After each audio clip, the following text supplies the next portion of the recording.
Soul Free with Harlan Friedman, your home for sneakers and culture. Ooh, that is so fire!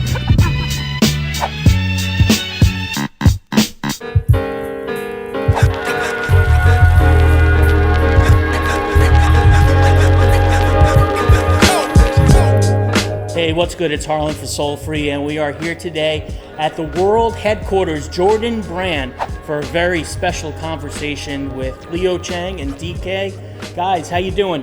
What's going on, man? Yeah, this is something. We're sitting here. We've got a big sneaker release coming up. We'll get to it in just a minute, but we are here in heaven. How is it for you guys? I know you've been with Nike for a while, so you know it's been going on for years. But walking through the door each day, looking up behind you, seeing that iconic Jordan brand, what's that like each day for you? I think similar to you, it's a dream. It's something that's very aspirational. You know, you start from yay high, at least for me, right? Yeah. And so, I'm always thankful for just being able to be a part of, history, a legacy, and like a true legacy. Yeah. That's defined basketball culture and, you know, footwear, sneaker culture as well. So I'm always thankful for it. Yeah. All right. So Leo, I got a question for you.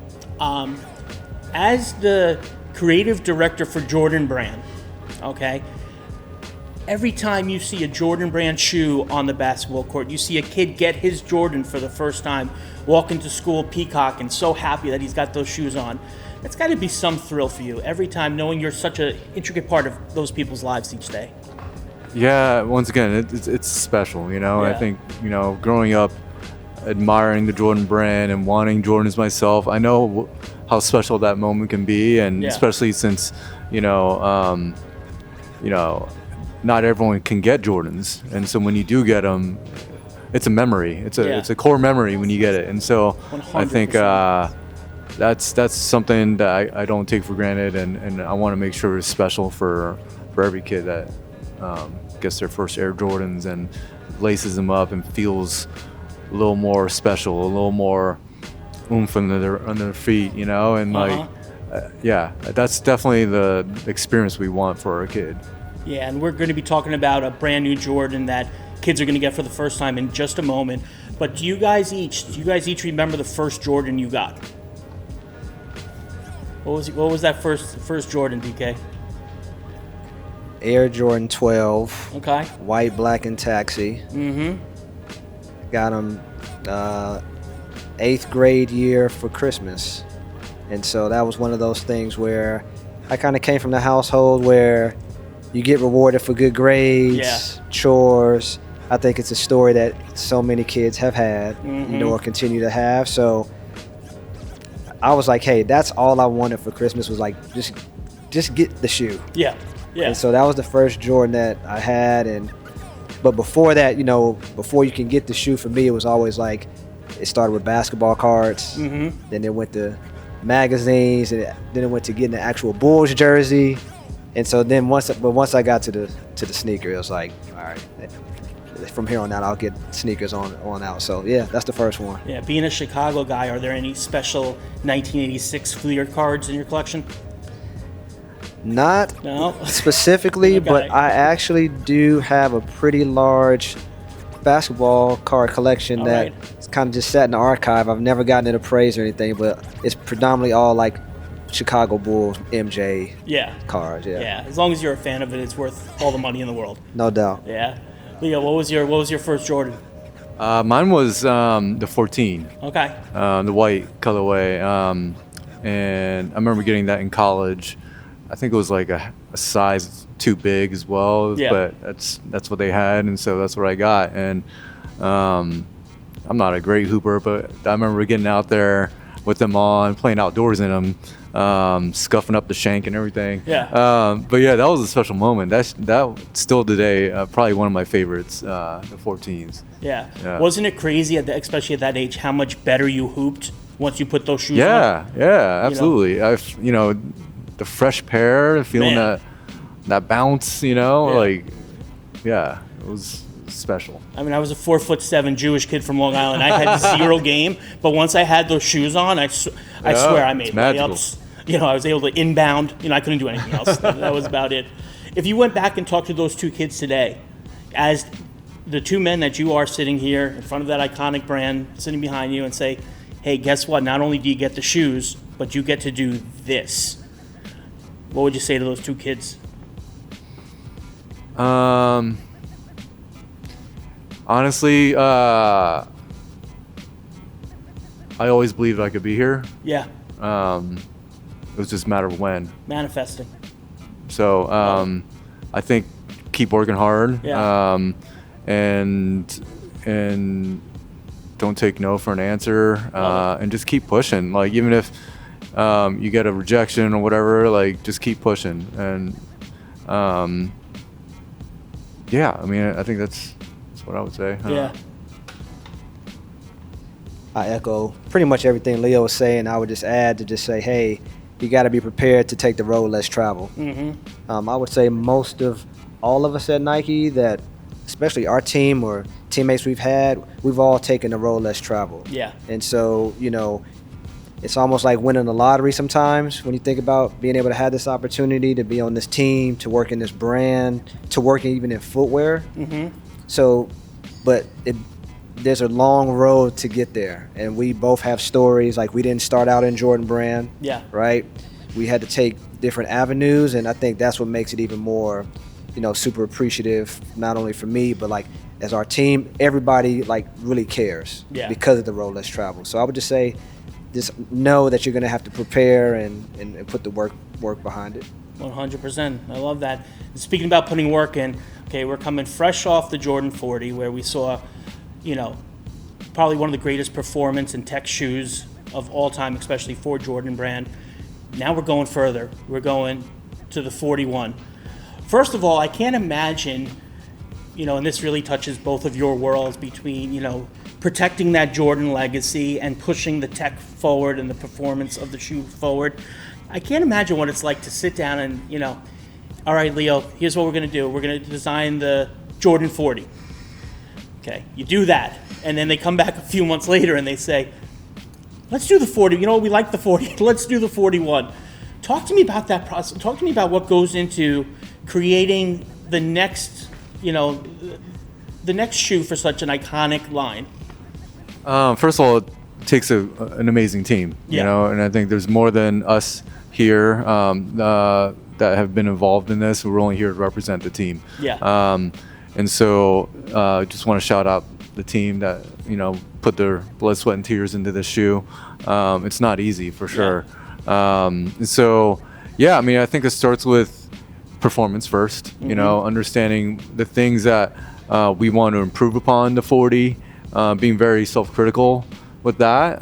Those are like the tangible, like the real factual things that we can truly get after. You can get into the style piece, which then becomes very like your opinion versus mine, and but like when you ground yourself in performance first, and really those are things that are measurable that our team can analyze and break down and say like, all right, what can we do better in the upper? What can we do better in the midsole, the outsole, the inside lining, all that, like, and really just scrutinize every element of it. So I think it's starting there, and then adding to it, adding more obstacles, more things that we want to challenge ourselves with, at each step of the way. And I'm sitting here looking at the 41 for the first time. First of all, this shoe is absolutely gorgeous. This is, when we talk about birthday wishes and Christmas wishes, this will be under the Christmas tree this year. Amazing. Talk to me about, how, I mean, I see so many different ways where the shoe, pays homage to the legacy, and you can see the performance, talk to me about specifically this shoe and some of the improvements you feel you guys made over the 40 and where we're going with the tech. As you mentioned, the 40, we were trying to celebrate 40 incredible years of the game shoe and what it's done for the signature basketball game. You can't beat that. No one else has come even close, right? So we did a lot of things on the 40 to really look back, but reinterpret it in a modern kind of way. Not trying to be super referential, but like Yeah. But this time around, we were like, you know what? We're not on an anniversary number. It's time to start new, right? Yeah. And when you're on the one of something, it's a great opportunity to like reflect and say, hey, like, where do we want to take this thing? And so we said we want to take it in the future. Yeah. And not look back necessarily. And so that's what we did here, really trying to bring a new expression visually, but also functionally, take it somewhere new. So you can see here, there's not a lot of leather on the shoe, actually not at all. We have a new 3D Nano Print upper that replaces some of the leather that we had on the 40. So trying to make it lighter, more flexible, breathable, while also still providing the containment that you need for hooping. And then like even underfoot, you may not see all the tech that's in there, but we have the Air Zoom Strobel, the full length Zoom Strobel underfoot, so you get an immediate pop and bounce feel. And then underneath that you have ZoomX foam, which is our lightest, most responsive midsole foam we have. And then this time around, we've added an additional heel zoom bag in the back there, so you're double stacked Zoom Air in the heel. And so that like provides you that feel of like being propped a little bit more, so you're in this attack mode position, more on your toes, So yeah. I look for that in my game. Absolutely, you got to, like, man. I don't have that. This is DK, have you gotten feedback from some of the players that may be wearing this shoe in the future and their thoughts on it already? Great question. Yeah. Yes. We evolved our process quite a bit on the 41. So for every single game shoe, Mr. Jordan is involved from start, middle to finish. We do work with some of our athletes to start fit testing and product testing. But something that we want to expand on is like beyond just our kind of go-to players. Right. How do we expand that? So we met with multiple players on our roster because, as you know, we have a lot more younger roster. Yeah. Both male and female. So from the pro level in NBA to the W to some of our NIL athletes in college down to the EYBL level. We took this shoe on the road and we've met with over 250 premier athletes. We've taken the shoe to the U.S., West Coast, East Coast. We've taken it to Europe. We've been to Asia. Wow. And so that was just something that we want to make sure we put it through the real litmus test. Yeah. It really takes time to understand what are the true performance needs of this generation of athlete. And that kind of goes back to what Leo was speaking to, like, being future forward and not looking in the rearview mirror, because, athletes are way more dynamic. Right. And so what they need in their footwear has evolved as well. And so, we've had Paulo, we've had Trey Young, we had a good conversation with AZ Fudd as well, just to name some of our younger talent that have seen the shoe, Steph Castle. And so, so if you're probably out there on the World Wide Web right now, you probably see somebody wearing it blurred out right now, which is kind of cool. So it's not leaked, but again, that just shows you like the excitement that our players are having for the shoe, and testing feedback has been pretty positive. Yeah, and and on the other tip too, this shoe, you could already see the shoe from the street culture side, not even the performance side, the street culture side.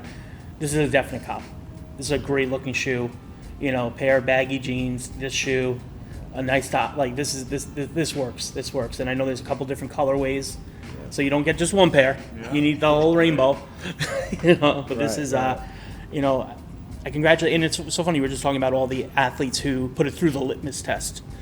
But then you also said Mr. Jordan's involved in every step of the shoe. Talk to me about that. Talk to me about, getting. I'm sure you've gotten messages before from Tinker. Back in the day from Peter, when he rest in peace. But when you have that kind of legacy behind it, and now you're taking the shoe to the next level. You're presenting to Mr. Jordan. Talk to me about that process. I'm blown away by that. You're talking to the guy who's on the shoe, He's one extremely like hospitable. Yeah. Super invested into our team. Yeah. So that right there brings a lot of things at ease. Yeah. You know, he drives a lot of accountability as well, though. Oh yeah. You know, in this process. But I think more than anything, he's very empowering of us. Mm-hmm. He's protective and supportive. Yep. And so if you have all of those and then add to the fact that what he has access to and his archive of just what he's seen on the basketball court, the innovation that he's seen outside of the game of basketball and other interests that he has, it allows us to have a pretty fruitful conversation, and we get to some solutions or ideas and performance needs pretty quickly. Right. I'll let Leo speak to some of those insights, but I think the biggest thing is just him being really graceful with us and taking the time to share, invite the team, learn from him, learn from, you know, the history of what went into the other game shoes, because you know, the game shoe Evolved, as you spoke to, it's had multiple designers in the past, so he's pretty sharp and keen on like, hey, what works, what's needed, and then how do we continue to push, because he's really big on like pushing forward and not looking in the rearview mirror, as we've said. So I think for me, that's the biggest piece of just going throughout the creative process with him. Love it.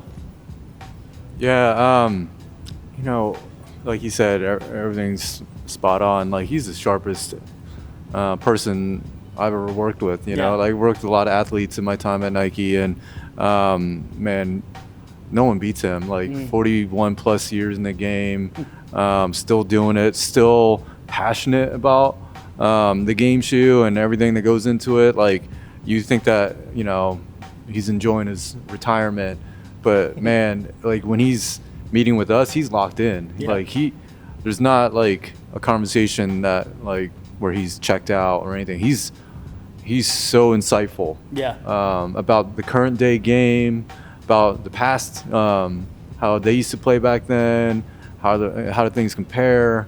And there's not many, I'm not trying to brag or anything, but like, I've been doing this a long time, and there's not many people that have had more years experience, and this guy's like doubled what I've done. And so like, it's intimidating, you know, and it's like, man, he's seen it all, he's heard it all, he's had so many people come through, and so I have to come correct, you know, and you got to be dialed. You can't pull anything on him because he's seen it all, you know. So that's what's incredible. Man, I just really appreciate everything he does for us. Like, he's like literally so knowledgeable about everything. You can bring up any topic and he's experienced it. He's got some, you know, commentary and insights around it, you know. And so that's incredible when you can have that kind of conversation with him about anything, you know. So the inspiration is always there with him. Yeah. I love it. You know, there was always, I remember when the Jordans first came out, you know, the 1, the 2, the 3, the 4, and there was always that chatter, you know, wow, if Wilt Chamberlain would have had these shoes, what he would have done. All right. I'm going to ask you guys this question now, because obviously, you know, obviously the greatest of all time, but if Mr. Jordan had this shoe, what do you think he would have done? Yeah. It would have been an average 80 a game. Honestly, I think that question has already been answered by his career. Yeah. You know, all those shoes that he wore, every single one, he was able to achieve every single accolade. Absolutely. So I think we would just be another page in the book. Yeah. You know, regardless of what shoe he had on, like, you know, even when he came back and he played with the Wizards, he was still able to be dominant, still be able to break barriers. You know, when he wore the 16, the 17, and the 18. So, yeah, I think he'll just continue to do what he was doing. I love it. You know, I love it. DK, I got one specific question for you also. As a senior director for basketball and promo, you must get a lot of requests for, you know, one-offs, maybe a special player edition, maybe, hey, I got a crazy idea. This brand wants to do this with you, and da-da-da-da-da-da. What's the craziest request you ever got that you could talk about? That you can share?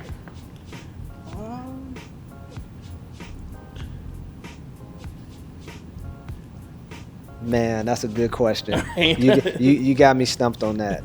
Is there something in the vault maybe that was made that we haven't seen that we might see one day?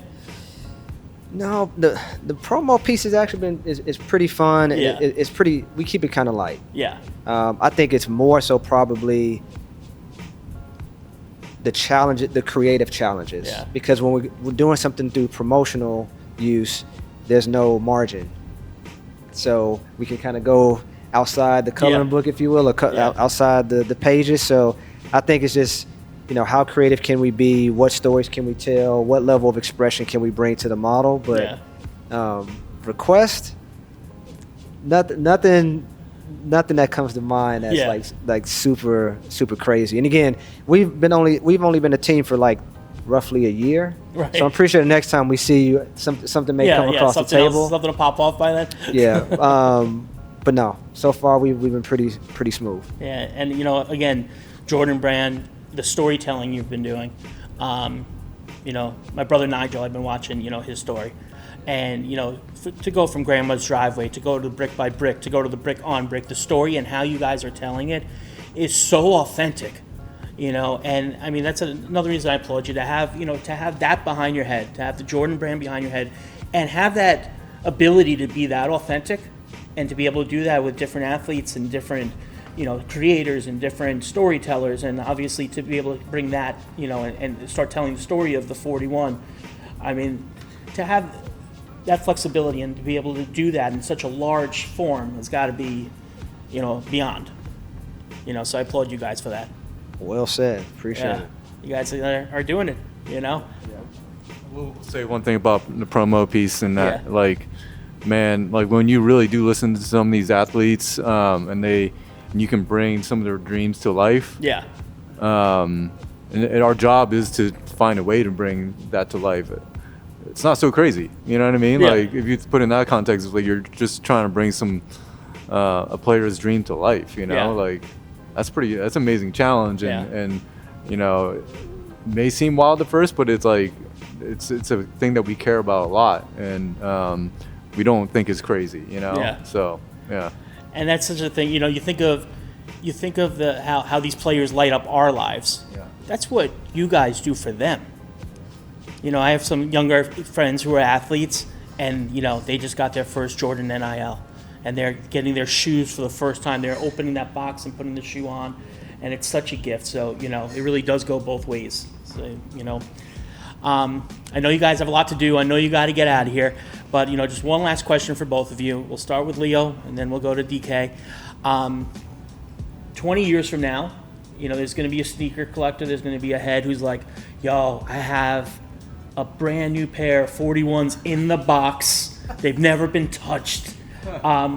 What's your hope? What do you hope people say about this shoe 10, 20 years from now? Wow, great question. I don't spend a lot of time dwelling on reflection, and so it's a hard one. Honestly, I think you stumped us a couple times here. I just hope that the amount of love and blood, sweat, and tears that this team put into this shoe, I hope it goes, people really appreciate it down the road, and see that it was special for all of us, and I think you don't want to create a shoe that someone forgets about, and it's one of the forgotten ones or whatever, right? So I'm just hoping it's not one of those.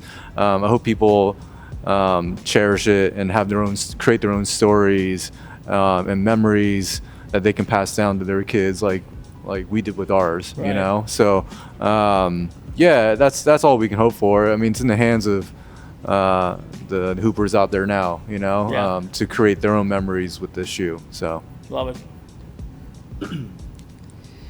I think Leo said a lot, which I would agree with, and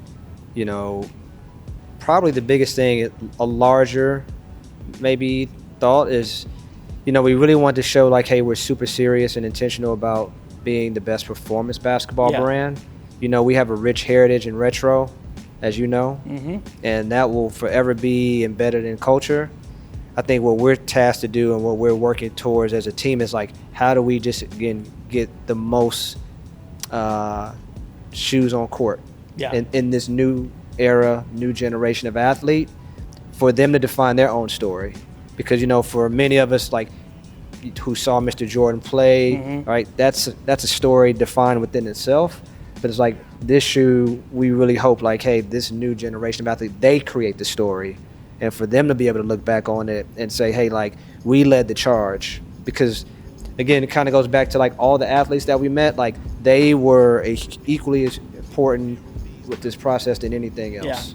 And so I think that's just a big thing for me. I love it. Guys, I could already tell that this shoe, the Jordan 41, will play a little bit better at Madison Square Garden than any other arena. So, you know, it's going to look nice on that court, you know, underneath the championship banner. No doubt. You know, but, you know, congratulations. You know, I can't wait to play my wonderful game of basketball in these, obviously. You guys hit it out of the park. You know, congratulations. And once again, we're here with DK, Leo Chang. I'm Harlan. It's Soul Free.